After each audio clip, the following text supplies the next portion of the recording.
Good evening students. अभिनंदन classes पर आपका स्वागत है। देखिए, क्लास 6th और 7th ये दोनों आपकी कंप्लीट हो चुकी हैं। क्लास 6th और 7th आज हम स्टार्ट करने जा रहे हैं कक्षा 8 को, जो अपनी राजस्थान अध्ययन की बुक है।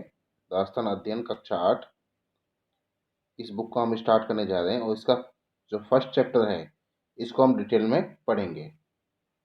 अब देखिए, ये क्लास है जो सभी के लिए महत्वपूर्ण है, चाहे वो फर्स्ट ग्रेड की तैयारी कर रहा हो, RPC first grade, school lecture, या फिर वो सेकंड ग्रेड की तैयारी कर रहा हो, या रीट के विद्यार्थी। इन सभी के लिए ये क्लास महत्वपूर्ण है। साथ ही हाई कोर्ट एलडीसी की जो वैकेंसी आई हुई है, इनके लिए भी ये क्लास महत्वपूर्ण है। ठीक है, तो लेक्चर को स्टार्ट करते हैं।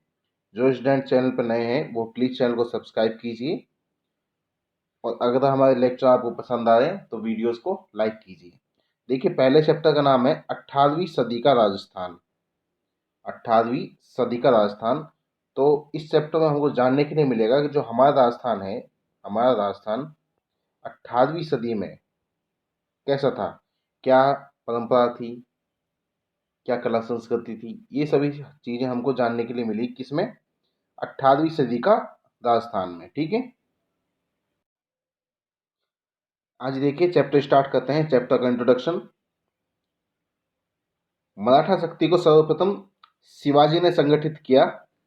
औरंगजेब की मृत्यु के पश्चात मराठा शक्ति ने उत्तर भारत में विस्तार की नीति अपनाई, जिससे वे मालवा व गुजरात में आक्रमण करने लगे। मराठों का मालवा व गुजरात पर आक्रमण राजस्थानी शासकों के लिए चिंता का विषय बन गया। राजस्थान में सर्वप्रथम 1711 में मराठों ने मेवाड़ में प्रवेश किया। 1720 ईस्वी में पेशवा बाजीराव ने मराठा ध्वज अटक से कटक तक फहराने का लक्ष्य निर्धारित किया। अतः उत्तरी भारत की ओर मराठा अग्रसर होने लगे।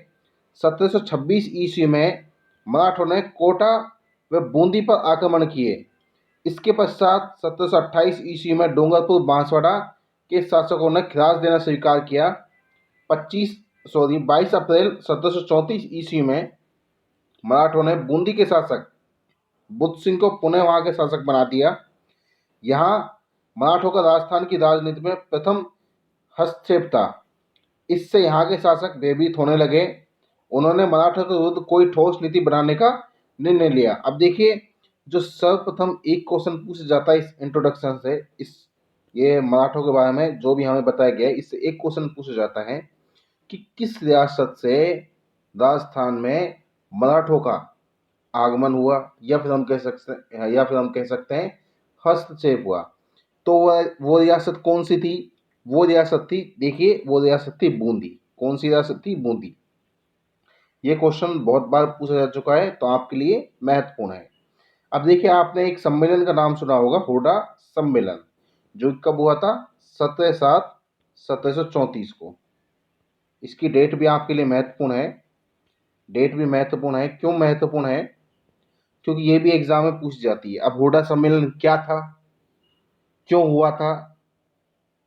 देखिए, राजस्थान के राजपूत राजाओं ने मराठा की बढ़ती शक्ति को रोकने के लिए 17 जुलाई 1734 को हुडा भीलवाड़ा में एक सम्मेलन बुलाया, जिसकी अध्यक्षता मेवाड़ के महाराणा जगत सिंह द्वितीय ने की थी। अब देखिए, आपके लिए एक एक लाइन इंपॉर्टेंट है कि हुडा सम्मेलन कहाँ हुआ था। हुडा जो कि कहाँ पड़ता है? भीलवाड़ा में। कब हुआ था?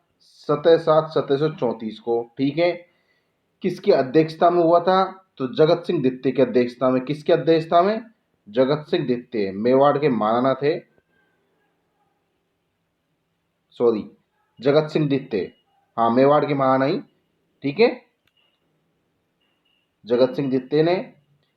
इसमें आमेर के सवाई जयसिंह, जोधपुर के अभय सिंह, नागौर के बख्त सिंह, कोटा के महाराव दूजनशाल आदि शासकों ने भाग लिया। अब देखिए, ये भी आपके महत्वपूर्ण है, क्योंकि क्वेश्चन पूछा जा सकता है कि निम्न में से हुडा सम्मेलन में किसने भाग नहीं लिया। तो आपको ये ध्यान रखना है कि किसने भाग लिया। ठीक है, इस सम्मेलन में एक अहदनामा इस सम्मेलन में एक अहदनामा तैयार किया गया, जिसमें यह निश्चित हुआ कि सभी एक दूसरे के साथ मिलकर रहेंगे। एक एक का शत्रु व मित्र दूसरे का शत्रु व मित्र होगा। कोई भी नई योजना सभी मिलकर निश्चित करेंगे।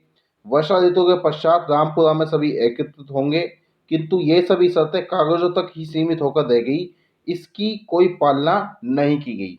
देखिए, जो सभी शर्त रखी गई थी मराठों के खिलाफ, जो हुडा सम्मेलन हुआ था, आयोजित हुआ था हुडा सम्मेलन, ये जितनी भी शर्त थी ये कागजों में रखी गई। इस वजह से ये सम्मेलन सफल नहीं हो पाया। ठीक है।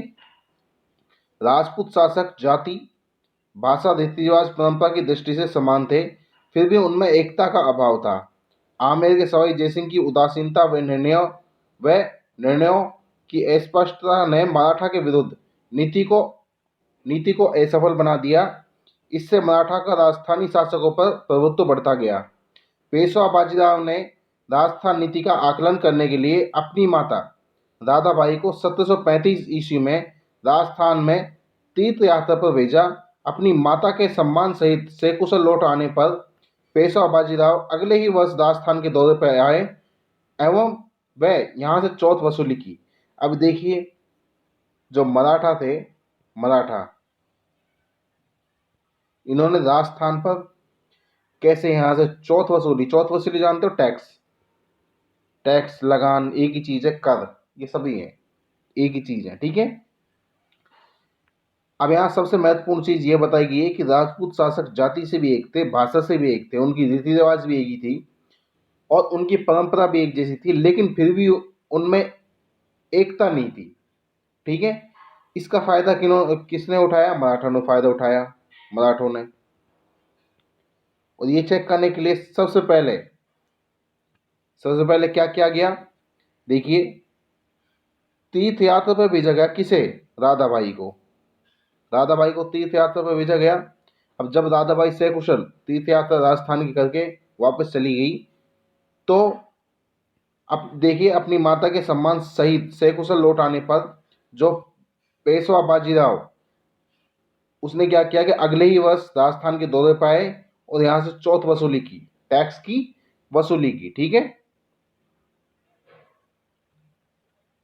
नेक्स्ट देखिए, राजस्थान के उत्तराधिकार संघर्ष में मराठों की भूमिका।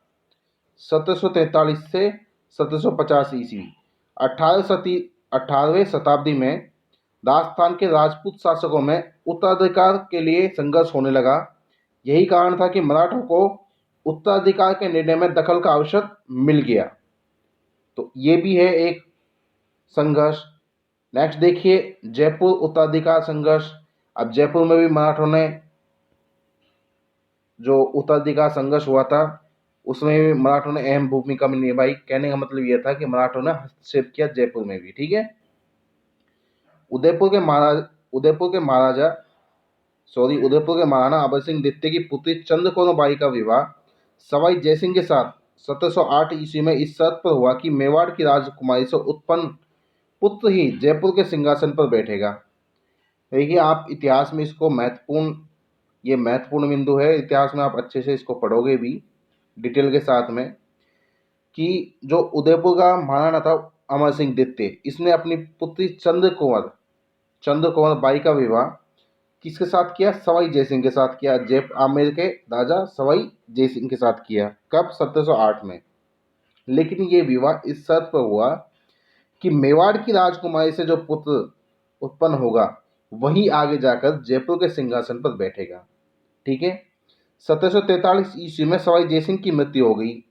तब मेवाड़ की राजकुमारी चंद्रकौर बाई से उत्पन्न पुत्र माधो सिंह ने अपने मामा महाराणा जगत सिंह द्वितीय के सहयोग से सवाई जयसिंह के ज्येष्ठ पुत्र ईश्वरी सिंह को चुनौती दी।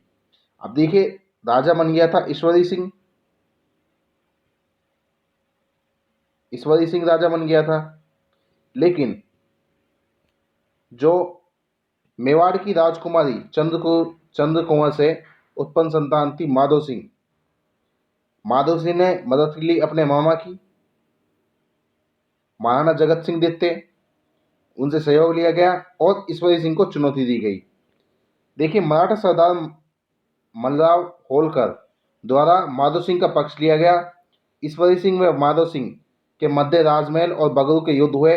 अपने सेनापति हरगोविंद नाटनी की कुटिलता के कारण ईश्वरी सिंह को आत्महत्या करनी पड़ी और माधव सिंह मराठों के सहयोग से जयपुर का शासक बन गया। अब देखिए, मराठों ने यहाँ भी हस्तक्षेप किया है, जयपुर रियासत में भी मराठों ने हस्तक्षेप किया। ठीक है, नेक्स्ट देखिए, जोधपुर उत्तराधिकार संघर्ष। जयपुर की भांति जोधपुर में भी मराठों ने हस्तक्षेप किया। वहां भी राम सिंह और भक्त सिंह के मध्य उत्तराधिकार संघर्ष प्रारंभ हो गया। दोनों ही मराठों सहायता के लिए प्रयास में जुट गए। पेशवा सिंधी व होलकर के हस्तक्षेप बढ़ गए। अंततः राम सिंह को राज्य का आधा भाग मिल गया। मारवाड़ का विभाजन ही नहीं हुआ, अपितु उसकी आर्थिक दशा में भी शोषणीय हो गई। व्यापार नष्ट हो गए, कृषि बर्बाद हो गई। मराठों की मांगें दिन प्रतिदिन बढ़ती गई। वे कोई समझौता करने पर सहमत नहीं थे। अब देखिए, एक समय आया कि मराठों की शक्ति इतनी ज़्यादा बढ़ गई कि वो कोई समझौता सहमत करने के लिए उन्होंने अपनी तरफ से जो टैक्स था उसको इंक्रीज करते गए, जिससे क्या हुआ कि जो आर्थिक स्थिति थी मारवाड़ की वो गिरती चली गई। नेक्स्ट देखिए, मेवाड़ में उत्तराधिकार संघर्ष। 1761 ईस्वी में महाराणा राज सिंह द्वितीय की मृत्यु होने से अरि सिंह को मेवाड़ के राजा के राज सिंहासन पर बैठा दिया गया। अब देखिए, राज सिंह द्वितीय की मृत्यु हो गई तो अरि सिंह को राज सिंहासन पर बैठा दिया गया। इसके कुछ समय बाद मेवाड़ गद्दी के भी दो दावेदार हो गए, एक अरि सिंह व दूसरा ददन सिंह। दोनों ने मराठा की सहायता प्राप्त करने के प्रयास किए। परिणाम स्वरूप गृह युद्ध में मराठा हस्तक्षेप होने लगे, जिससे मेवाड़ की सामाजिक, सांस्कृतिक, आर्थिक व राजनीतिक प्रगति के मार्ग अवरुद्ध हो गए। अब देखिए, जो मराठा थे ये पैसे लेते थे और जो उनको ज़्यादा पैसा देता था ये उनके साइड हो जाते थे, उनकी साइड से ये युद्ध करते थे। ठीक है, तो इसीलिए जिस रियासत में मराठों ने हस्तक्षेप किया वो रियासत एक तरीके से हम कह सकते हैं कि उसकी आर्थिक स्थिति कमजोर हो गई। राजस्थान के शासकों के पारंपरिक वैमनस्य के कारण मराठों का हस्तक्षेप बढ़ता रहा। फलतः यहाँ का विकास अवरुद्ध होने लगा। ठीक है, नेक्स्ट देखिए,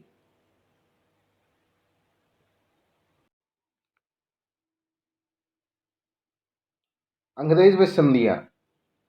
अंग्रेज व संधियाँ।